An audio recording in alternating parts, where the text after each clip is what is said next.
السلام علیکم ورحمت الله وبرکاتو. محترم پوښتنه کړې ده چې دا کالر والا غاړه جوړول دا څنګه دي.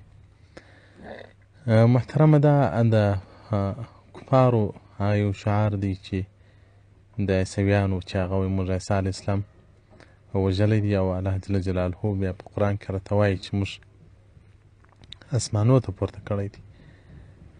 نو دا د دوی سره تشبیه ده او جناب محمد صلی الله علیه و آله و صحبه وسلم څخه روایت دی چې وایي که دې د هر چا سره تشبیه وله په هغه قوم کې به راپورته کېږي. د هر قوم سره چې مشابهت کوې د هغه قوم کې به راپورته کېږي.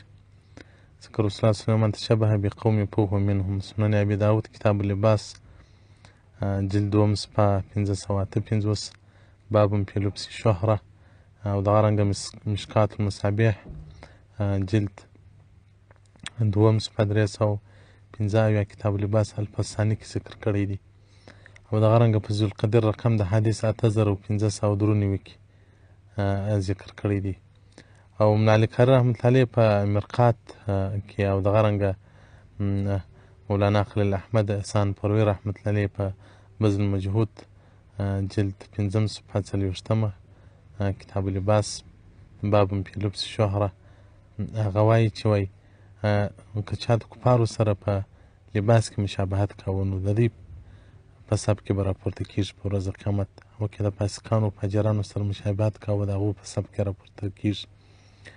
و باهل التصوف الصلحاء الابرار فهو منهم که مشابهت د اهل تصوف و د نیکانو خلکو سره کوله بیا په هغو کې فی الاسم والخیر عند الله تعالی یعنې داسې په هغه ډله کې به راپورته کېږي په ګناه او په ثواب کې. او دغه رنګه علامه مناوي رحمت الله علیه په فیض القدیر شرح د جمع صغیر رقم د حدیث 8593 جلد 11 صفحه نمبر 5044 کې وایي چې په دغو شیانو کې مشابهت کول له بدو خلکو سره یا د فاسقانو سره دا هم ناروا دي.